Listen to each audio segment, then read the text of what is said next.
네, 13월에 보너스냐 아니면 세금 폭탄이냐. 많은 직장인들이 기대 반 걱정 반으로 연말정산을 준비하고 계시죠. 매년 조금씩 달라지는 공제 항목들 때문에 헷갈리는 분들도 많다고 합니다. 연말정산 시즌. 오늘 비즈플러스에서 자세히 내용을 한번 알아보겠습니다. 이 자리에 조중식 세무사님 오셨습니다. 세무사님 어서 오십시오. 네, 안녕하세요. 네. 자, 연말이면 늘 이 연말정산이 관심인데 요즘에는 뭐 모바일로도 좀 편리하게 할 수 있다고 하는데 인터넷으로 하거나 모바일로 할 때 뭐 시작 시점이 좀 다른가요? 어떻게 돼요? 네, 그러니까 뭐 중요한 거는 사실 내가 소득공제 또는 세액공제 받을 수 있는 내용을 홈택스를 통해서 확인해서 이제 제출하는 게 중요하잖아요. 네네. 그 소득공제 자료를 확인할 수 있는 시기가 이제 인터넷으로는 1월 15일부터 오픈이 되고요. 인터넷은 1월 15일이고 네, 모바일은 18일부터 3일 18일부터? 정도 늦게 가능합니다. 근데 요즘에는 보니까 홈택스에 들어가서 클릭 몇 번 하면 굉장히 쉽게 되던데 네. 아무리 그렇게 쉽게 되더라도 또 이게 조회가 안 되는 뭐가 있다면서요. 따로 영수증 뭐 챙겨야 된다는데 그건 네, 뭐가 있어요? 몇 가지 항목들이 좀 있는데요. 네. 뭐 대표적으로 그 뭐 중고등학생들 교육비라든지 중고등학생 그 교육비? 교복비요. 교복비. 예, 교복비가 1인당 50만 원까지 되거든요. 중고등학생. 네. 그리고 또 이제 안경이나 콘택트 렌즈도 많이 구입하시죠. 안경과 컨택트 렌즈도 영수증을 별도로 챙겨야 된다. 네. 뭐 순서대로 말씀드리면 그 보청기나 휠체어 구입 장애인들 휠체어 구입비도 이제 따로 영수증을 좀 챙기셔야 되고요. 그다음에 학원비 같은 경우에는 학교를 들어가면 안 되는데 학교 들어가기 전까지는 학원비도 공제가 되거든요. 이것도 조회가 안 되기 때문에 따로 영수증을 좀 챙겨야 됩니다. 국세청이 저런 것도 좀 조회하게 만들지 왜 안 만들었죠? 네, 이거 뭐 일단 자료 제출을 학원에서 해줘야 되는데 그 부분이 아직은 뭐 좀 안 되고 있는 것 같습니다. 그런데 조세무사님, 그 13월에 보너스라고 하던데 아까 폭탄이냐 보너스냐 제가 그랬거든요. 폭탄 맞는 사람은 누굽니까? 그러니까 일단 한 2014년 정도인가요? 그 소득공제 항목이 세액공제로 좀 많이 바뀐 시기가 있었어요. 그때 연말정산 대란이라 그래가지고 연말정산을 1년에 2번 한 시기도 있었거든요. 그때 이제 좀 혜택이 줄면서 그 원래는 이제 연말정산이라는 게 매달 급여 받으면서 떼인 세금, 그렇죠. 그거의 합계와 실제 이제 1년 연봉이 확정되면 그 실제 내세금을 비교해서 그러니까 매월 받을 때 조금 뗀 사람이 이번에 많이 떼서 폭탄 맞는 거 아니에요? 그렇죠. 조금 뗀 사람은 상대적으로 실제 세금 계산해 보니 이거 너무 조금 뗐다. 그러면 이제 폭탄 맞는 거죠. 그러면 격리실에 얘기해서 좀 미리 많이 떼고 그래서 그거를 선택할 수 있도록 할 수 있기 때문에 미리 많이 떼는 뭐 이게 사실 뭐 조삼사긴 한데. 알겠습니다. 미리 많이 떼달라고 부탁하겠습니다.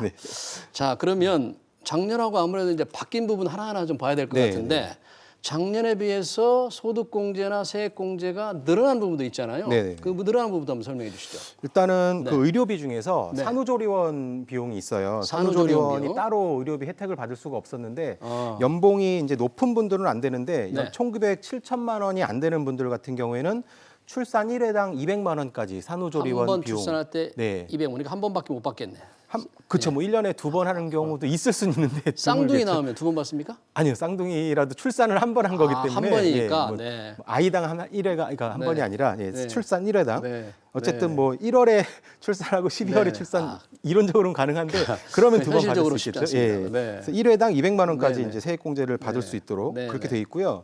그다음에 박물관이나 미술관 입장료를 지출한 부분에 대해서 이거는 이제 7월 1일 올해 7월 1일 이후에 지출한 부분에 대해서 30%가 이제 신용카드 세액공제 대상으로 포함이 됐습니다. 소득공제율이 30%? 이거 같은 경우는 뭐 소득공제에 포함된 것뿐 아니라 그 원래는 200만 원에서 300만 원까지 신용카드 소득공제 한도가 있거든요. 근데 이 박물관이나 미술관 입장료 지출한 부분에 대해서는 한도에 걸리더라도 추가로 100만 원 한도가 늘어나는 부분이 혜택이 또 있고요. 그다음에 기부금 세액공제 같은 경우는 이제 그 기부금 공제율이 15%랑 30%로 나눠지는데요. 그 30% 적용되는 고액 기부금 기준이 2천만 원에서 1천만 원으로 내려갔습니다. 그래서 2천만 원에서 1천만 원으로. 그래서 고액 기부금 공제율 적용받을 수 있는 대상이 좀 늘어났다고 볼 수 있겠죠. 그런 정도로 보시면 될 것 같습니다. 그리고 그 담보대출 이자라든지 월세 공제 혜택도 있는데 이게 조금 더 늘어난 거죠? 그러니까 담보대출에 대한 이자 같은 경우에는 그 집을 너무 비싼 집을 사면 안 해주고요. 그 기준이 예전에는 면적 기준도 있었는데 그건 없어지고 기준 시가 4억 원 이하 주택을 취득했을 때 그때 이제 그런 집을 취득하면서 대출을 받으면 그 이자에 대해서 공제를 해줬는데 올해부터는 이제 5억 원으로 대상이 늘어났습니다. 기준 시가 기준으로 4억에서 5억 원으로 늘어난 거고요. 조금 더 비싼 집을 사도 혜택을 받을 수 있게 바뀌었고요. 월세는 또 어떻습니까? 월세 세액 공제 같은 경우도 작년까지는 그 국민주택 규모 이하 주택 국민주택 규모 이하 주택을 이제 월세로 사는 경우에 혜택을 받을 수가 있었는데 주택 규모별로 했는데 올해부터는 혹시 좀 면적이 크더라도 가격이 좀 작은 주택 기준 시가가 3억 원 이하. 그러니까 쉽게 말씀드리면 아예 그 국민주택 규모 이하거나 네. 아니면 기준시가 3억 이하거나 네. 둘 중에 하나만 만족하는 집이면 월세 세액 그렇군요. 공제를 받을 수 있도록 혜택이 네. 늘어났습니다. 근데 이렇게 세액공제 혜택이 늘어나는 것만 있는 게 아니고 줄어드는 것도 있잖아요. 네네. 어떤 게 뭐 줄어듭니까? 어제도 뭐 좀 기사가 나온 게 있더라고요. 네, 네. 대표적인 게 그 자녀세액 공제거든요. 자녀세액 공제. 자녀세액 공제 20세 이하 자녀를 이제 둔 가정 같은 경우에 1인당 네. 첫째랑 둘째까지는 1인당 15만 원, 네. 셋째부터는 30만 원 이렇게 이제 자녀세액 공제 혜택을 줬었는데 네. 그 아동수당이 도입이 됐지 않습니까? 한 달에 아동수당이 10만 원씩. 10만 원. 예, 네. 네. 그게 이제 7세 미만 아동들까지 지급이 되다 보니까 이게 네. 중복 혜택이다. 아, 정부 그래서 세금을 줄이려고 네. 저를 뺐군요. 그래서 네. 이 공제 대상을 7세 미만 자녀들은 이 혜택에서 제외를 시켰습니다. 네. 네. 또 어떤 것들이 이번에 좀 공제에서 좀 제외가 되는 또 거죠? 항목으로? 신용카드를 지출하면 이제 신용카드 소득 공제를 받을 수 있는데 네. 그 제외 항목들이 여러 개가 있긴 하거든요. 네, 그 중에 네. 이번에 추가된 게 이제 면세점에서 지출한 것들. 면세점에서? 면세점에서 신용카드를 쓰면 이제 소득 공제 혜택을 받을 수가 없도록 바뀌어 있습니다. 아, 그렇군요. 자, 이번에 이제 작년과 달리 혜택이 늘어나는 것도 있고 공제 혜택이 줄어든 것도 있는데 네. 우리 세무사님께서 우리 시청자들한테 또 우리가 지금 아는 것보다 좀 달리 상당히 그 재미있는 꿀팁을 좀 가져왔다는데 하나 소개해 일단은 주실까요? 예, 꿀팁 말씀드리기 전에 네. 좀 조심하셔야 되는 거. 아, 뭘 조심해야 됩니까? 의료비 세액 공제 우리가 이제 신청을 할 때 네. 요즘에 뭐 실손 의료비, 실비 보험이죠. 실비 보험 그렇죠. 가입을 많이 하다 보니까 많이 다 웬만한 사람 다 병원 가입했죠. 가면 이제 보험금 네. 청구해서 좀 보전을 받잖아요. 네, 그렇죠. 그 부분은 공제 대상에서 제외되는 걸로 지금 명시가 됐어요, 법에. 아, 그러니까 의료비 공제에서 실손보험으로 이미 보험금을 받은 부분은 실제 안 본인 된다. 부담한 게 아니니까. 근데 네. 그 사람들 보면 아, 그거 어떻게 알겠냐. 그래가지고 우리나라 그냥 신청하는 국세청 전산 아주 무섭습니다. 신청을 하려고 하는 사람도 있는데 국세청에서 이제 보험사로부터 자료를 다 받아가지고 아예 네. 홈택스에서 조회까지 가능하도록 지금 돼 있거든요. 꼼짝 말하네. 네, 그죠? 그렇기 때문에 반드시 의료비 세액공제 신청할 때는 네. 실손 의료비 본인이 받은 거 내역까지 조회가 되니까 네. 그 부분은 제외하고 신청을 반드시 하셔야 쓸데없는 되고요. 기대하지 말고 네. 실손보험으로 받은 것은 네. 꿈도 꾸지 마라. 네, 그런 그렇습니다. 거군요. 알겠습니다. 또 어떤 뭐 좋은 팁이 좀 그리고 있을까요? 그 부양가족으로 이제 등록을 할 때 신청을 할 때 네. 사실 뭐 배우자도 있고 자녀도 있고 부모님도 있고 뭐 네. 형제 자매까지도 가능한데요. 네. 다른 가족들은 사실 그 반드시 같이 살아도 되지 않는 예외 조건을 많이 두고 있어요. 네. 근데 그 형제 자매 같은 경우는 반드시 같이 살아야지만 가능하도록 공제가 가능하도록 돼 좀 있거든요. 까다롭네요. 네, 그러다 보니까 만약에 네. 20살이 안 되는 소득 없는 그 형제 자매가 있는 경우에 주소가 달리돼 있다면 다행히 12월 31일 뭐 아직 며칠 남았죠. 그 전까지만 주소를 이제 같은 주소지로 해놓으면 며칠 안 공제를 남았는데. 받을 수가 네. 있으니까요. 네, 네. 며칠 안 남은 기간에 실제로 네. 뭐 부양을 한다면 주소를 네. 좀 옮겨놓을 필요가 있을 것 같습니다. 네.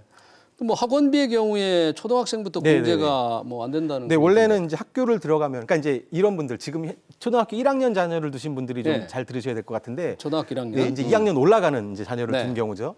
뭐 학교 갔으니까 이제 학원비는 안 되겠구나 이렇게 생각을 하실 텐데, 네. 초등학교 취학 전 아동이라는 게 입학 전이에요, 쉽게 말하면. 입학 전. 예. 아. 근데 입학 3월 달에 하지 않습니까? 네, 네. 그러니까 지금 1학년 자녀 같은 경우에는 올해 1월, 2월 입학하기 전에 1월, 2월 두 달간 낸 학원비는 공제가 가능합니다. 아, 1, 2월 학원비는 네, 네. 공제가 예, 가능하니까 입학 전이기 때문에. 잘 챙겨야 되겠네요. 예, 그거는 1학년 자녀를 둔 분 같은 경우는 네. 그거를 좀 잘 챙기는 것도 좀 팁이 될 수 있을 것 같습니다. 뭐 자녀를 둔 또 가정에 또 주의할 부분이 좀 있다던데. 이제 중요한 게 네. 부양가족을 부모 중에 맞벌이 같은 경우에 한 명만 신청할 수 있잖아요. 네. 엄마 아빠가 다 신청할 수는 없고 네, 엄마 네. 아빠 중에 한 명만 신청할 수 있는데 네. 만약에 아빠가 그 자녀를 부양가족으로 신청했다면 그 의료비, 보험료, 교육비 여러 가지 그 자녀를 위해 지출한 항목들이 있는데 네. 그거 역시 아빠만 받을 수가 있습니다. 아빠가 예, 부양가족으로 아들이 부양가족으로 아들 예, 두고 아빠가 있다면? 넣는데 네, 네. 엄마가 나도 지출한 거 있으니까 나도 공제 받을래 이게 안 된다는 거죠. 네. 예, 그래서 그런 부분을 좀 그래서 그거는 사실 미리 연초부터 네. 정해야 되는 거죠. 부부끼리 내가 늘 테니 어떻게 내가 부양가족을 하겠다. 넣을 테니 이런 지출은 이제 내가 하겠다. 작전을 이런 식으로 잘 해서 짜야 되겠네요. 작전을 네. 짜야 되는 거죠. 그런 네. 부분도 있고요. 네. 뭐 사업 그 부부 중에 한쪽이 사업자인 경우도 있어요. 그러니까 근로자와 남편은 사업자고 한 명이 사업자인 경우에. 네, 네. 부인은 뭐 근로자고 네. 그런 경우에 이제 조심하셔야 되는 게 네. 사업자들은 뭐 보험료, 의료비, 교육비 이런 소득공제 혜택을 못 받거든요. 세액공제 사업자는? 혜택을. 예, 뭐 예외적으로 매출이 큰 경우에 받을 수 있는 예외는 있지만 일반적으로는 이런 공제 혜택을 못 받습니다. 네. 근데 사업자가 좀 보통 이제 알고 계시기로는 소득 큰 사람이 부양가족으로 넣으면 유리하다. 뭐 이런 식으로 보통 상식적으로 알고 계시잖아요. 네. 그러다 보니까 만약에 사업자인 그 남편 쪽이 소득이 많다. 그러면 그냥 별 생각 없이 남편 쪽이 소득공제 부양가족으로 넣는 경우가 있거든요. 네. 네. 근데 그렇게 되면 남편이 그 자녀를 위해 지출한 항목들이 사업자기 때문에 공제를 못 받아요. 아. 그럼 부인은 네. 원래 근로자니까 받을 수 있지만 그렇죠. 또 부양가족으로 안 넣었기 때문에 또 못 받아요. 아, 그러니까 그러면 아무도 못 받는. 예. 이제 잘 받으려면 내년 초에 잘 준비를 잘해야 되겠네요. 그렇죠. 그러니까 그런 경우에는 소득이 근로자인 부인 쪽이 조금 적더라도 부인이 자녀를 소득공제 신청자로 넣는 게 오히려 유리한 경우가 있을 수 있다라는 부분이죠. 네.